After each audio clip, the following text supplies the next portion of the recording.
যত রক্ত ঝরবে মুসলমানদের, যত রক্তেই জমিন লাল হবে, তত তাড়াতাড়ি এই দেশে ইসলাম কায়েম হবে। যত ইসলামের উপরে মানুষ বিরোধিতা করবে বেশি, কোরআনের বিরুদ্ধচারণ করবে বেশি, ইসলামের বিরুদ্ধচারণ করবে বেশি, মুসলমানদের বিরুদ্ধচারণ করবে বেশি, তত তাড়াতাড়ি ওই জমিনে আল্লাহ পাক কোরআন প্রতিষ্ঠা করবেন। এটা হলো পূর্বের ইতিহাস থেকে বোঝা যায় এবং তাই হয়েছে। আর এই ইতিহাসের সবচেয়ে বেশি নেককারজনক ভূমিকা, যারা ক্ষতিকর ভূমিকা পালন করেছে, তারা হলো মুনাফিক। আল্লাহ রসুল বলছেন মুনাফিকদের অবস্থা হলো বান ডাকা ছাগির ন্যায়। এটা কিন্তু আমি বলি নাই, আল্লাহ রসুল বলছেন হাদিসটি আবু হুরায়রা রাদিয়াল্লাহু তাআলা বর্ণনা করেছেন যে মুনাফিকরা হলো বান ডাকা ছাগির ন্যায়। বান ডাকা ছাগি মানে কি? ছাগলের যখন পাল দেখানি প্রয়োজন পড়ে, হ্যাঁ, ওরে বাইন্দা রাখলে ব্যাবা করে, এলাকা নষ্ট করে দেয়, একবার হেই দলে জোর দেয়, আবার হেই দলে দৌড় দেয়। এটা রসুল বলেছেন, আমি বলি নাই। তাই রইলা হাদা, একবার এই জায়গায় যায়, আবার ওই জায়গায় যায়। ওর কাজই হলো এটা।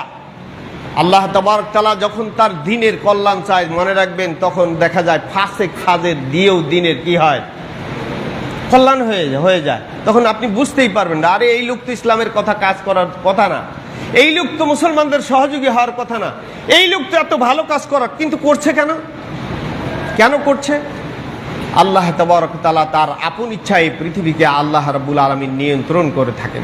একদল যখন বাড়ে, আল্লাহ পাক কোরআনে বলছেন, আমি তখন আরেক দল দিয়ে তাদের ঠেকাই দেই। সুবহানাল্লাহ বললেন না?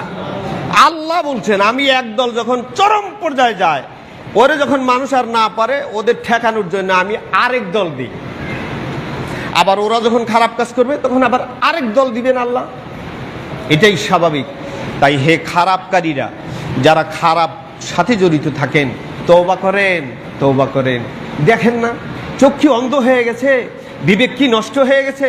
আজ দেখেন না, দালান কুটা, টাকা পয়সা, সিন্দুক সব রাইখা কে কোথায় পলায়। আয় হায়, কি এগুলোকে দেখে আপনাদের বুঝে আসে না? আপনার টাকা আপনার কোনো উপকার দিবে না, আপনার সম্পদ আপনার কোনো উপকার হবে না, দুনিয়াতেই দিতে পারে না, পরকালে কেমনে দিবে?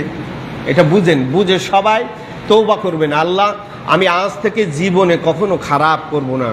আমরা ছোট দেশ, আমাদের এত ক্ষমতা নাই, আমাদের পারমাণবিক বোমা নাই, আমাদের মারণাস্ত্র সেরকম নাই, আমাদের ওরকম কিছু নাই। তবে একটা জিনিস আমাদের আছে, কি জানেন?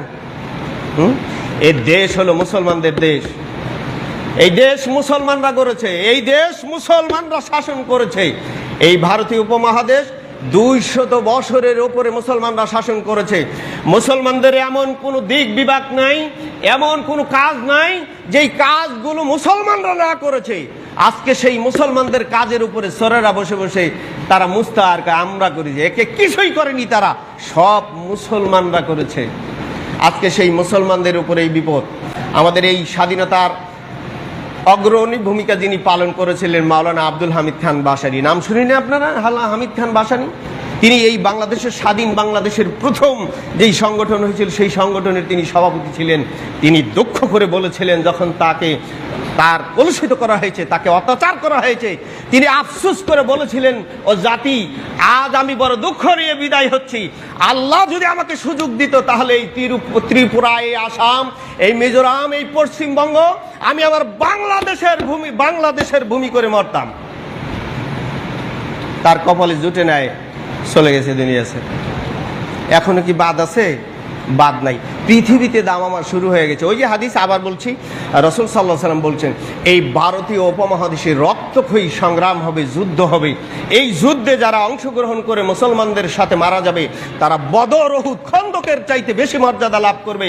তারা কিয়ামতের দিন জান্নাতে বিনা হিসাবে যাবে। এটা আমার কথা না, ১৫০০ বছর আগে মুহাম্মদ সাল্লাল্লাহু আলাইহি সাল্লাম বলে গেছেন। তার পূর্ব নমুনা কিন্তু শুরু হয়ে গেছে।